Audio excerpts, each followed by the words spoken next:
You won't believe what my own granddaughter did to me. After everything I sacrificed, the nights I stayed up holding her through heartbreak, the thousands I poured into her big day, she called me basic. And that was just the beginning. Before I tell you the rest, make sure to hit that subscribe button and let me know where you're watching from. This one's going to stay with you for a while. I never expected to be the villain in my own family's story. I suppose it crept up on me. One quiet dismissal at a time, one thankless gesture, one phone call that never came.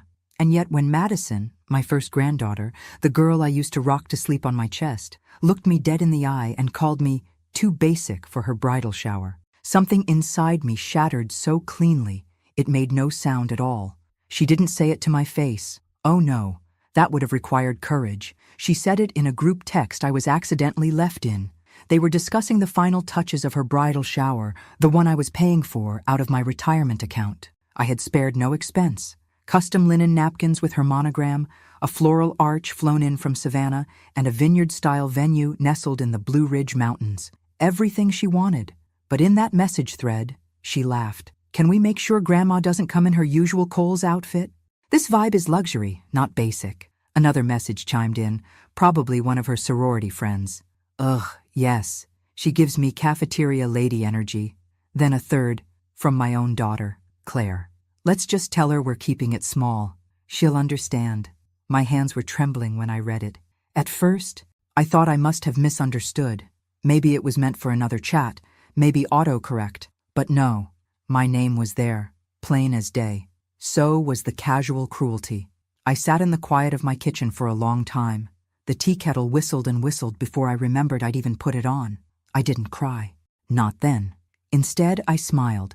A strange, hollow smile I didn't recognize. Wish you all the best, darling, I typed back. Hope it's everything you dreamed. And then I called the venue. Hi, this is Eleanor McCarthy, I said, steady and sweet as pie. I'd like to cancel the reservation for June 14th. No reschedule. Just cancel. Thank you kindly. They were shocked. The woman on the line offered to waive the cancellation fee. I told her not to worry about it. I had other plans for the money. That night, I packed away the guest favors into a box and labeled it for donation. I transferred the refund into the account I used for charity work and sent the full amount to a women's shelter across town. I included a note in honor of all the women who were told they were too basic to belong. I didn't tell a soul. The morning of the shower came with sunshine and a soft breeze. I sat across the street from the now empty venue, sipping iced tea from a thermos and watching the chaos unfold. Cars pulled in one after another. Heels clicked on pavement. Pastel dresses fluttered. And then the panic. Phones were pulled out. Doors rattled. A few angry calls were made. I recognized Madison's voice before I even saw her. What do you mean it's canceled? My grandma reserved this. Call her. She was frantic, embarrassed, her face flushed crimson in the sun. I watched for a moment longer, then stood and walked away. I should have felt guilt. Maybe a better woman would have. But all I felt was a quiet sort of peace, like I'd finally stopped holding my breath after years underwater. Later that week, the calls started coming. Claire first. Mom, what happened at the shower? I wouldn't know, I said, folding laundry with deliberate calm. I wasn't invited. There was a long pause. You didn't have to cancel it. But I did. It was mine to cancel. They didn't say much after that. Just silence, awkward and sharp like broken glass. I didn't expect an apology. Not yet. Maybe not ever. But word got around town. People started asking questions. Eleanor McCarthy? The kind widow who donates turkeys every Thanksgiving? She ruined her granddaughter's bridal shower? It was funny, in a sad sort of way. No one had ever asked why I gave so much, or why I sat alone in church, or why my family never mentioned me in their social media posts. Even when I was standing 2 feet away, they only noticed when I pushed back. That week, I started a journal, not just of what had happened, but everything. The marriage, the lies, the family secrets I'd held onto like fire, burning my palms for decades. Each night, I poured pieces of myself onto those pages. I didn't know yet what I'd do with them. I only knew it was time to stop pretending. I had been quiet for too long, and something inside me, something powerful, was waking up. The next chapter of my life had already begun, and I had no idea just how explosive it would be. The knock came just after sunset. At first, I thought it might be one of the neighbors, perhaps Martha from across the street, bringing over her blackberry cobbler the way she always did when she sensed something was off. But when I opened the door, it wasn't Martha. It was a young woman, early 30s maybe, thin, wide-eyed, with a dusty canvas backpack slung over one shoulder and a camera bag in the other. "Mrs. McCarthy?" she asked, her voice soft but certain. "Yes." I kept the screen door closed. I'd learned to be cautious, especially with strangers who knew my name. "My name's Lily. I'm doing a documentary project on women like you." I raised a brow. "Women like me?" She flushed, looking flustered. "I mean, women over 60 who've, well, been erased by their families, by the system.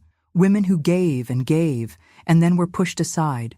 I've been traveling across the South collecting stories. A woman at the shelter in Charlotte gave me your name. Said you saved her life." I felt my breath catch. It had been years. I could still remember the woman she spoke of, Mary Ann. She'd come into the shelter with a baby on her hip and bruises blooming like violets up her arm. I'd held her hand that night, told her she was strong enough to start over. I hadn't heard from her since. I opened the door slowly. "Come in, Lily." We sat at my kitchen table with the floral vinyl tablecloth I'd had for decades, sipping lemon tea while she set up her recorder. She didn't push, just waited, gently, as if she knew I needed time. I told her everything. The first time he lied to me. How it started small, working late, forgetting anniversaries, but turned into bigger things. How I once found a hotel key in his suit jacket pocket, and when I asked him about it, he laughed in my face. "Don't be dramatic, Ellie," he'd said. "You always make something out of nothing." I told her about the night I finally left, not with fury or slammed doors, just quiet resolve. I packed a single suitcase and left my wedding ring on the dresser. He didn't stop me, not even once. Lily listened like every word mattered. "You were married for 35 years, she asked gently. 35 years, 3 kids, and a lifetime of being invisible. Her eyes filled with tears. And then I asked something I hadn't expected to.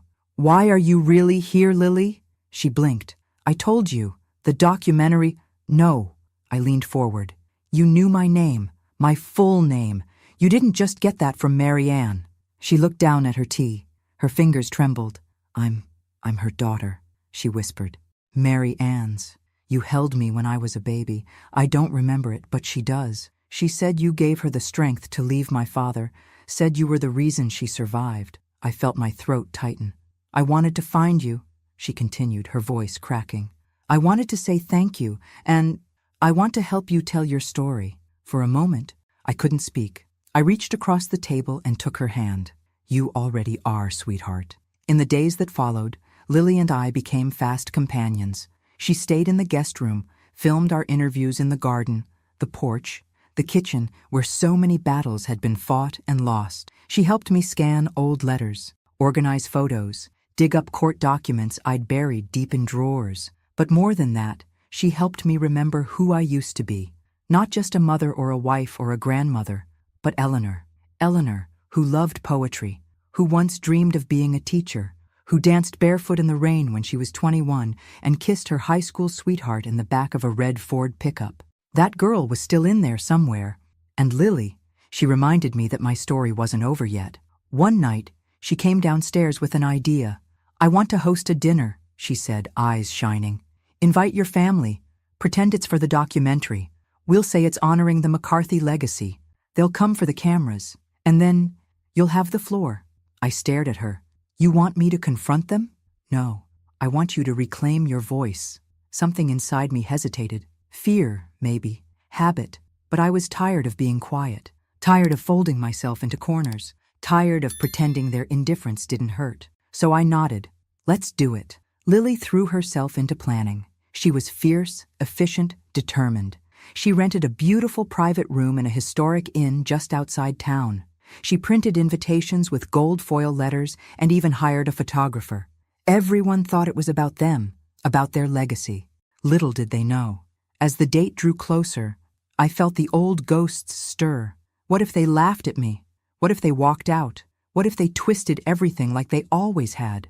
But then I remembered something Lily had said our first night together. "You don't need their permission to matter." And just like that, I wasn't afraid anymore. I was ready, ready to speak, ready to burn it all down if I had to. And maybe, just maybe, ready to rise from the ashes. The inn sat nestled beneath weeping willows and strung with soft golden lights, like something out of a Southern Living magazine. It was the kind of place where memories lingered in the air like perfume. I'd attended weddings there, baby showers, even an anniversary party decades ago, back when my children still saw me as someone worth celebrating. Now I stood in the grand dining room, watching the staff place name cards at a long mahogany table, my heart thudding in my chest like it wanted out. Lily adjusted her camera equipment in the corner, dressed in a sleek black blazer, every inch the professional producer. She gave me a little nod. "This is your stage, Eleanor." I smoothed my navy dress with trembling hands. It was the same one I'd worn to Madison's high school graduation. Back then, she'd told me I looked elegant. I hadn't heard her call me that in years. The guests arrived in clusters. Claire, my daughter, walked in first, dressed in her usual perfection, pearl earrings, silk scarf, a smile that never quite reached her eyes. Her husband trailed behind her, already texting someone. Madison followed shortly after, laughing too loudly, arm in arm with her fiancé, Evan. She was radiant. I'll give her that. Long waves of blonde hair, flawless makeup, a designer dress that screamed money and youth. She looked around, puzzled for a moment. "Wait, this isn't a restaurant?" she asked, blinking at the setup. "We rented the room privately for the documentary," Lily answered smoothly. "A tribute to the McCarthy family matriarch, a filmed dinner to preserve the legacy." That got their attention. "Oh, how lovely," Claire said, instantly slipping into hostess mode. "Well, we're honored. Aren't we, Maddie?" Madison smiled, tight-lipped. "Of course." The others trickled in. My 2 sons, one with his second wife, the other alone and brooding. A few cousins, old friends, all of them smiling, polite, unaware. We sat down. Plates clinked. Wine flowed. Conversation danced on the surface. Light and meaningless. Claire kept steering the camera toward herself whenever she spoke. And then Lily gave me the signal. I stood. "I want to thank you all for coming tonight," I began, my voice softer than I wanted it to be. "This means a great deal to me." They all turned, surprised. "For years," I continued, "I've played a part in this family that I never auditioned for. I was the quiet one, the provider, the one who stayed behind and made sure there were casseroles in the freezer and Christmas cards mailed on time." I took a deep breath. But I was also the one forgotten, silenced, discarded. And lately, I've begun to wonder, if a woman gives everything she has to the people she loves and they no longer remember who she is, did she ever really exist to them at all? There was a stillness at the table. Even the forks stopped moving. Claire chuckled nervously. "Mom, what are you talking about?" "I'm talking about the bridal shower." Madison stiffened. "I paid for everything," I said, turning to her. "The flowers, the food, the venue. I wanted it to be perfect for you. And in return, I was called basic, embarrassing, someone to be excluded." "Grandma, that was a private message," Madison said quickly, her cheeks red. "But it wasn't private to me. I read every word, and I canceled the shower. Not out of spite, out of clarity. For the first time, I saw how invisible I'd become. Silence. One of my sons cleared his throat. "I'm sure she didn't mean it, Mom." "Didn't mean it?" I said, now stronger, the fire rising. "What about the years your father cheated on me, and I kept the family together? What about the holidays you left me alone because your new wives didn't like my casseroles? What about the time I had surgery and no one called to check on me for 5 days? The room was suffocating. "I stayed silent all these years to protect your image of a perfect family, but I'm not protecting you anymore." I turned to Lily, who lifted a manila envelope from her bag. "In here," I said, "are copies of every letter I wrote to your father during our divorce. The ones where I begged him not to turn you against me. The ones where I warned him what it would do to our children. And here," I reached into my handbag and pulled out another folder, "are photos of bruises, of empty bank accounts, of things I survived while smiling through birthday parties and graduations." Madison was crying now. Claire looked like she might faint. "I didn't invite you here to destroy you," I said gently. "I invited you to free myself." I sat down.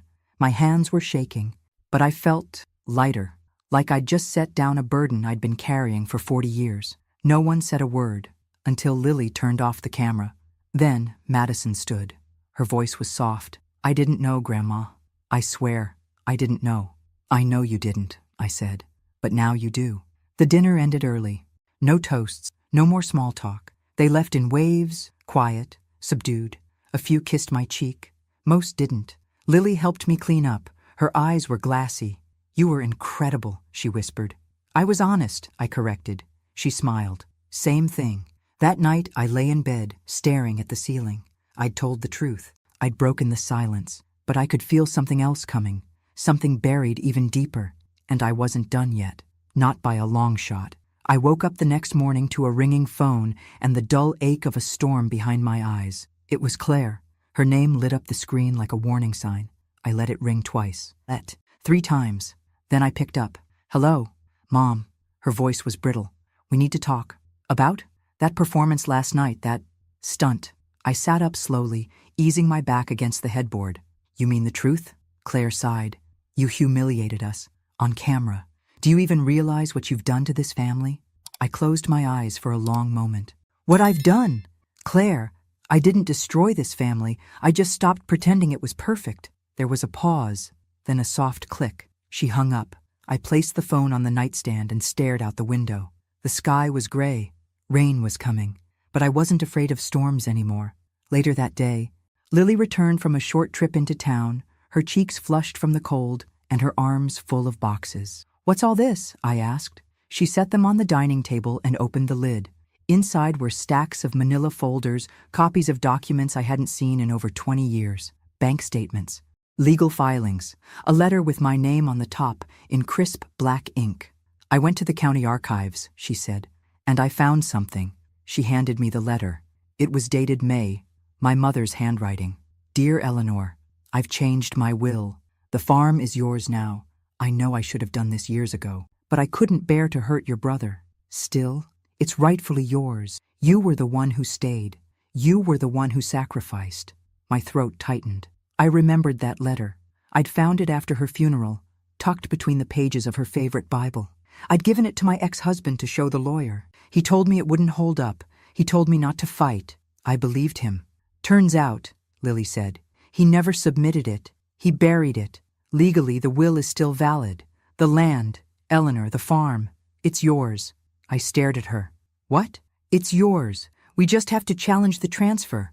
I have a lawyer lined up. She said you have a real case. My heart pounded. That farm wasn't just land. It was legacy. It was where I was born, where my father taught me to fish, where my mother made apple pie every 4th of July. It was mine. And he'd stolen it with a signature and a lie. I stood up so fast the chair scraped against the floor. Call the lawyer, I said. Let's bring it all into the light. The process began that same week, and oh, how quickly the storm gathered. My ex-husband, Dr. Charles McCarthy, was furious. He called me personally, something he hadn't done in years.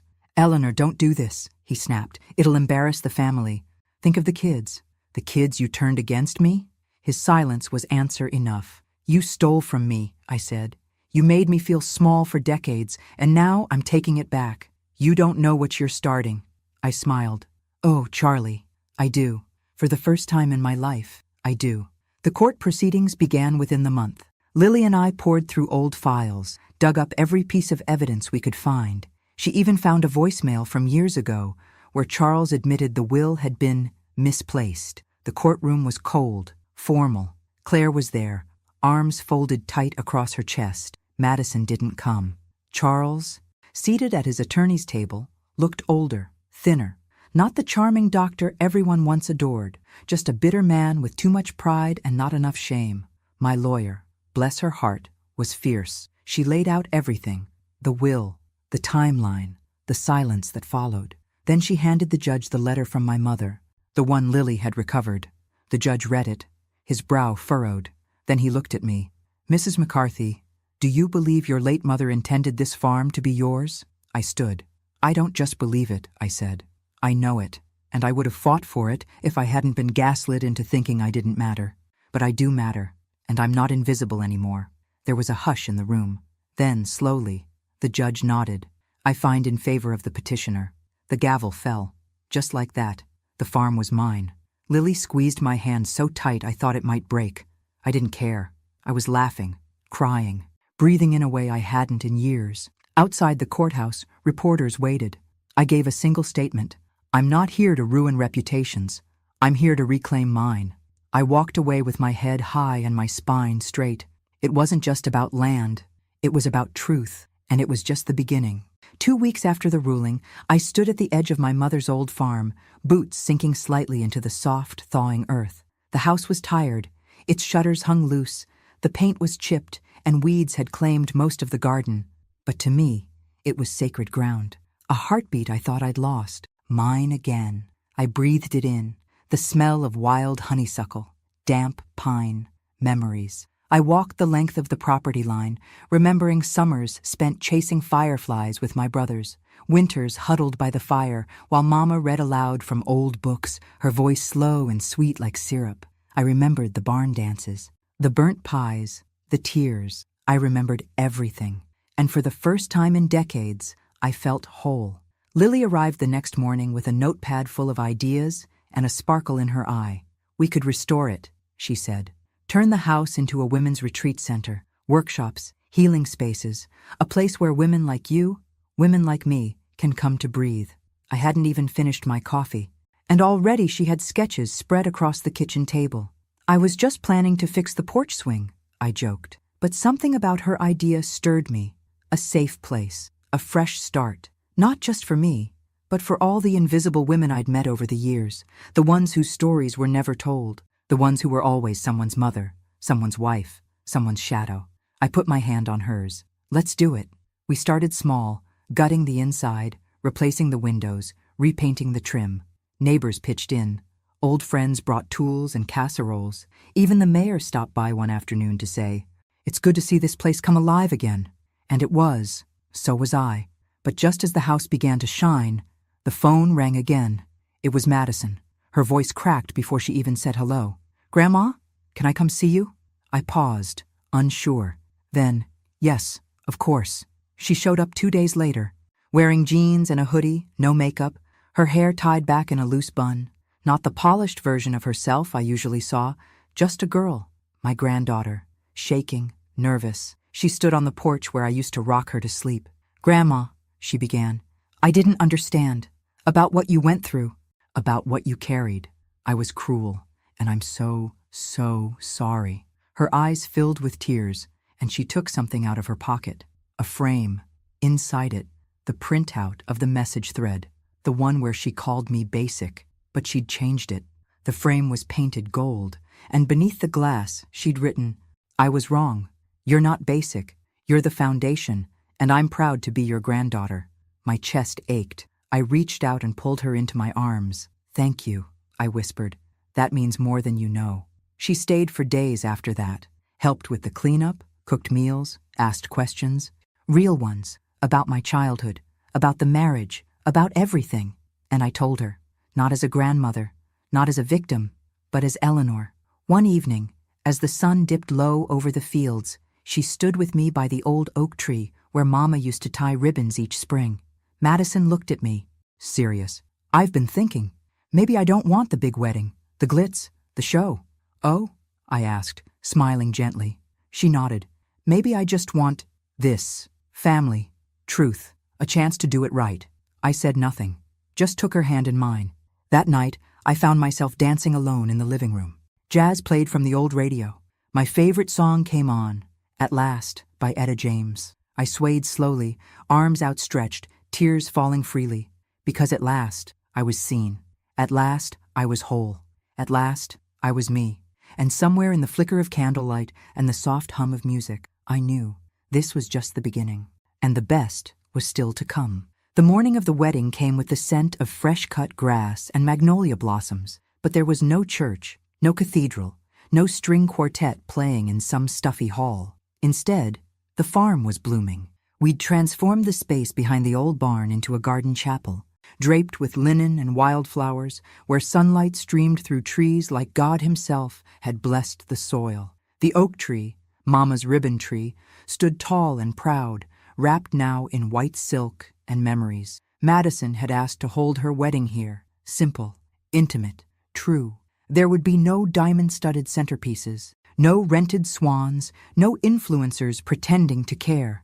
Just family, real family, and redemption blooming in the most unlikely soil. Guests began arriving around noon.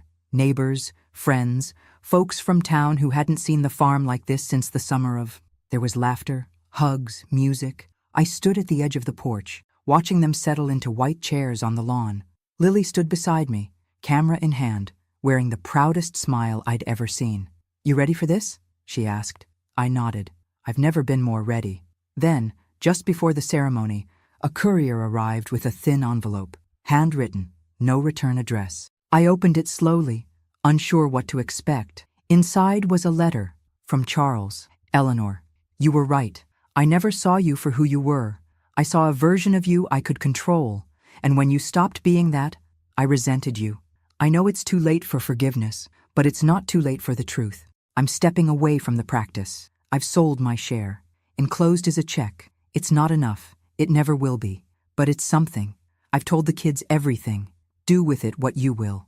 Charles folded inside was a check for $10. I stared at it, not for the amount, but for what it meant. Not justice, not revenge, recognition. I didn't tell anyone, not that day, not yet. I slipped the letter into my Bible, right where Mama had once hidden her will. 2 women, both betrayed, and both redeemed. The music started. I took my seat at the front, heart full. Then Madison appeared at the top of the aisle, barefoot, no veil, holding wildflowers. She looked at me, not past me, not around me, at me, and she mouthed, "Thank you." Tears slipped down my cheeks as she walked down the aisle toward Evan, who waited with shaking hands and wide eyes. They exchanged vows they wrote themselves, words about trust, forgiveness, humility. Madison spoke about generational healing, how the wounds we inherit don't have to define us, but they do demand our attention. She spoke my name. I dedicate this day to my grandmother, Eleanor McCarthy, for showing me that dignity isn't about appearances, it's about truth. And that love doesn't come from perfection, it comes from courage. The crowd stood in applause before the kiss even came. After the ceremony, Lily handed me a small envelope. "What's this?" I asked. "It's from the State Film Commission," she said. "They want to fund the full documentary. They loved the footage. They want to call it Basic No More, the story of Eleanor McCarthy." I laughed through my tears. I couldn't have written a better ending. That night, we danced under the stars. Me, Madison, Lily, even Claire, who cried as she hugged me and whispered, "I'm sorry I didn't see you sooner." We didn't talk about the past that night. We didn't need to. It was in the soil, in the music, in every echo of laughter from the people who had once looked past me, now circling back like fireflies to the light. And as the night faded, I sat in my old rocking chair on the porch, watching the last of the candles flicker. 66 years, a lifetime of silence, but not anymore. I was Eleanor McCarthy, and I had finally been heard. 2 months later, the ribbons returned. We started tying them again, me and Madison, just like Mama used to do every spring. But this time, each ribbon carried a name, a woman we'd helped, a life touched. There was Angela, who came from 3 towns over, fleeing a husband who'd made her feel worthless. There was Margot, 72, who'd never learned to drive because her late husband said she wasn't smart enough. There was Jenny, just 24, whose mother had cast her out for speaking her truth. They came to the farm with nothing but stories and left with something more, dignity. We called it the Ribbon House, a place for women to write new chapters, no matter their age, their wounds, or the silence they'd endured. Lily handled the outreach. Madison helped with grant applications. And me? I welcomed each woman at the gate, every time, with the same words, "You belong here." One afternoon, while Madison planted lavender near the porch, she turned to me and asked, "Do you ever wish things had gone differently?" I looked out over the fields, golden in the late light. "I used to," I said. "But if they had, I might never have found my voice, and you might never have found yours." She nodded slowly. "I'm proud to be your granddaughter." Tears stung my eyes. "And I'm proud to be your legacy." That night, I found Lily sitting under the oak tree, her camera in her lap, staring up at the sky. She looked peaceful, tired, fulfilled.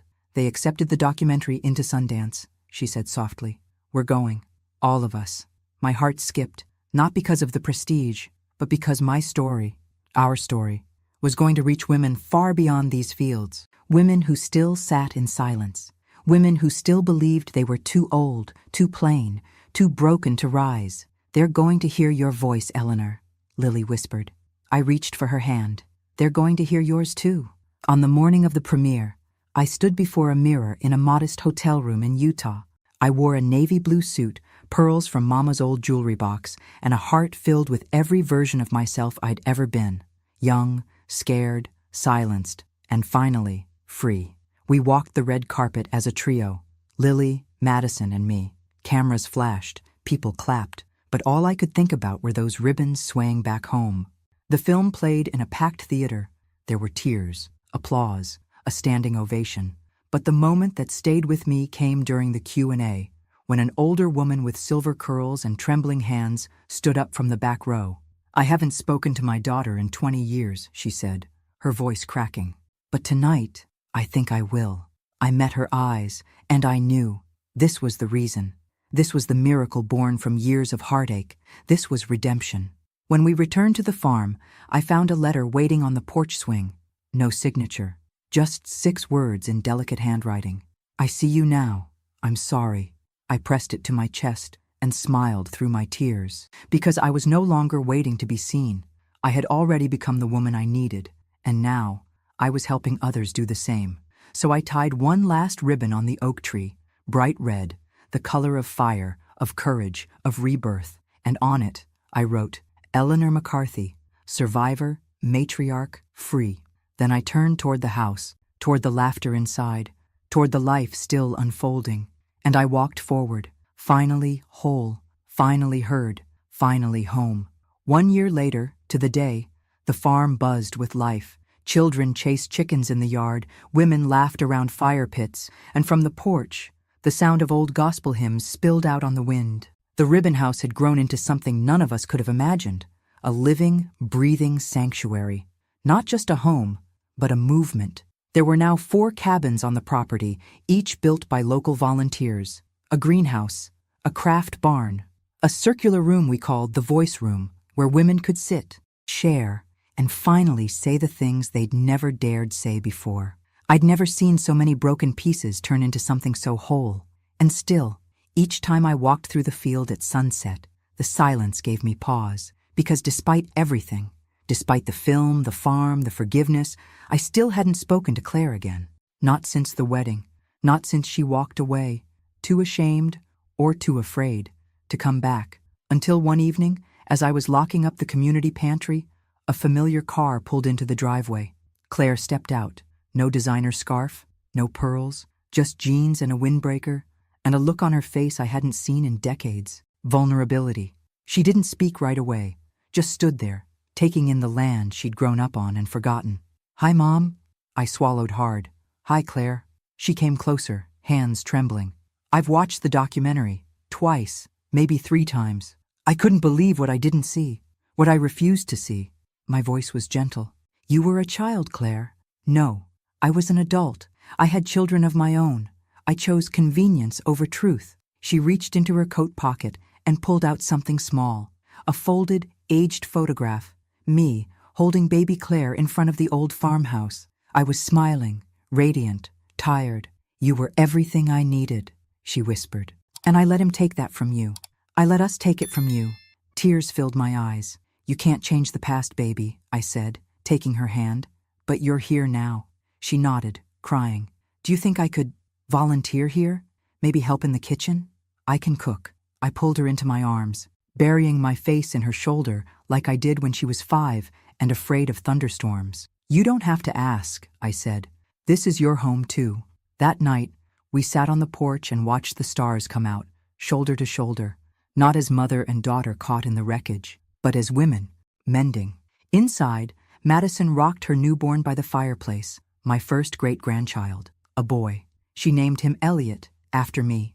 Lily sat cross-legged on the floor, reading submissions for her new podcast. Letters from the Ribbon House, stories from across the country had started flooding in. Women sharing their truth because they'd seen that someone else, someone like them, had survived. And outside, the oak tree stood tall beneath the moonlight, its branches heavy with ribbons. Some old, some new, all sacred. I closed my eyes, listened to the wind in the trees, and for the first time in my life, I felt something I couldn't quite name at first. Then I knew. It was peace. The kind that only comes when you've told the whole truth, survived the storm, and lived to dance again. And as the fireflies blinked back to life around us, I whispered to myself, I was never too basic. I was just too much woman for people who couldn't see me. But now they do. 5 years had passed since that first ribbon. 5 years since the farm had been nothing more than overgrown grass and a broken porch swing.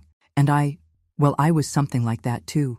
But standing there now, watching families spill across the lawn, watching the sun glint off silver hair and children's laughter weave through the breeze, I knew one thing for sure. Every moment of silence, every cracked heart, every slammed door had led here. I'd just returned from Washington, D.C., of all places. The Ribbon House Initiative had been recognized with a national award for community healing. Lily had spoken on stage with tears streaming down her cheeks. Madison sat beside her with baby Elliot on her hip. And me? I stood behind them, hand over my heart. Never prouder. When we returned, the whole town welcomed us with banners and pies and more hugs than I could count. The local paper dubbed it the redemption of Eleanor McCarthy. But I wasn't looking for redemption anymore. I was looking for legacy. One afternoon, I walked out to the oak tree, the oldest one on the farm. The wind was soft, the air thick with jasmine, and as I touched one of the ribbons, a thought struck me. I wanted to leave behind more than memory. I wanted to give voice to every Eleanor who ever lived in shadows. So I began writing my book. I called it Ribbons in the Wind, How I Took My Life Back at. It poured out of me like a river. Decades of silence, reshaped into strength. I wrote about Charles, about Claire, about the lies and the losses, and the moment I stopped asking for permission to be seen. And I wrote about joy, about Elliot's first birthday, and how he'd wrapped his tiny arms around my neck and whispered, Gigi. About Madison giving a talk at a women's conference and saying, my grandmother's fire saved us all. About Claire, standing in front of a group of survivors at the farm and sharing her own story of healing, voice cracking, finally free. The book hit shelves the following spring. It became a quiet bestseller, but more than that, it became a lifeline. Letters arrived from Kansas, New Mexico, Ohio, women in their 60s, 70s, even 90s, telling me they'd walked out of bad marriages, reconnected with estranged children, started painting again, started living again. One woman wrote, your story didn't just change my life, it gave it back to me. I kept each letter in a box I called the Second Chances drawer. Then, one morning in late autumn, as golden leaves danced around the porch, I got a knock on the door. It was Charles, older, stooped, holding a bouquet of white lilies. I know I don't deserve a minute of your time, he said, his voice trembling. But I wanted to tell you in person, I was wrong. About everything. I looked into his eyes and saw the man I once loved, and the man who had failed me. Both. I forgave you a long time ago, I said softly, but I'll never forget what you taught me. He nodded, eyes misty. And what was that? That I never needed anyone's permission to matter. He placed the flowers in my hands. Goodbye, Eleanor. Goodbye, Charles. I watched him walk away, not with bitterness, but with closure. And that night, beneath the stars, I sat beside Lily and Madison and little Elliot as we tied one final ribbon to the tree, bright white, the color of truth. It read, she rose in silence, and the world finally listened. I smiled at them. At this family we'd built from brokenness and light, and I knew, not every story ends in tragedy. Some end in triumph. Mine did, and I wasn't just heard, I was honored. At D they told me I was too basic. At I was legendary. The day I turned 72, the sky opened up with the kind of slow, golden rain that feels more like a blessing than weather. There was a party, of course, Madison insisted. Tables lined the front lawn of the Ribbon House, each covered in white lace and vases of wildflowers. Women from all over the country flew in. Guests hugged, laughed, shared stories of healing and courage like sacred rituals. But this year, something was different. I didn't feel like a guest of honor. I felt whole. The speech was simple. I stood before them, holding Elliot's hand. He was 6 now, bold and wild and sweet. I spent most of my life thinking my story was too quiet, I told them. Too simple, too basic, laughter rippled.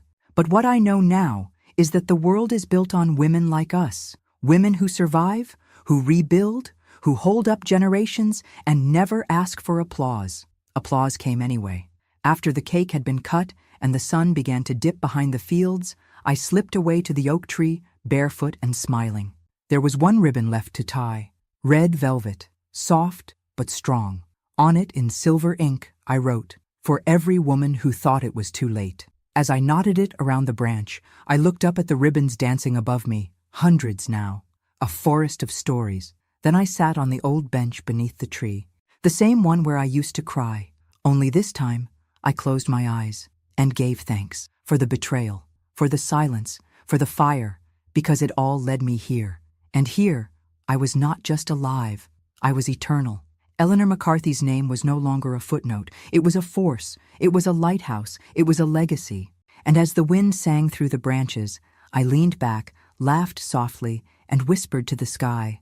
I was never too basic. I was a storm in a teacup, and they just weren't ready. Now they are, and they'll never forget me. It was early morning when the letter arrived. Thick cream paper, no return address, just my name, written in elegant script that trembled slightly with age. I opened it slowly, the way you open something you know is about to shift the ground beneath you. Inside was a single line.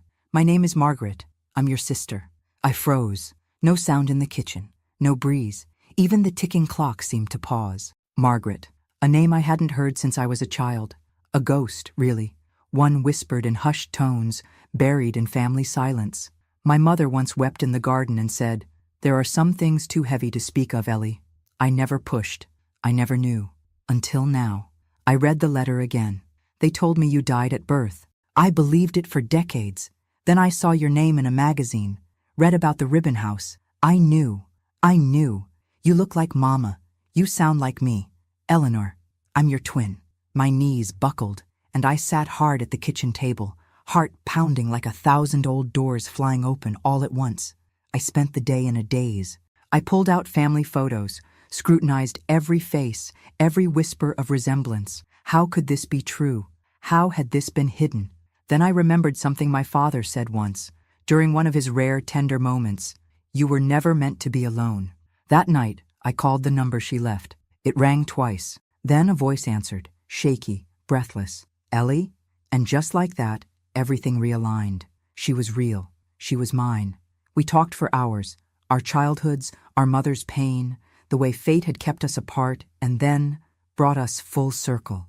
She'd lived in Oregon her whole life, never married, no children. A quiet life, always feeling like a part of her had been missing. I invited her to the farm. When she arrived, the moment was nothing short of divine. Two women, weathered and wise, staring into a mirror neither knew existed. We hugged for a long time. No words, just tears, just time healing what time once stole. Margaret now lives in the guest house by the garden. We spend our mornings in rocking chairs, trading stories we didn't know we shared. She ties ribbons, too, one for every year we lost. And the last ribbon, gold, shimmering, defiant, reads, "Even time can't stop the truth." I never thought I'd find new family at 72. I never thought my life would open even wider. But here we are, still becoming, still rising, still proving that the best stories are the ones that refuse to end when the world tells you they should. And mine has only just begun again. Thanks for listening. Don't forget to subscribe and feel free to share your story in the comments. Your voice matters.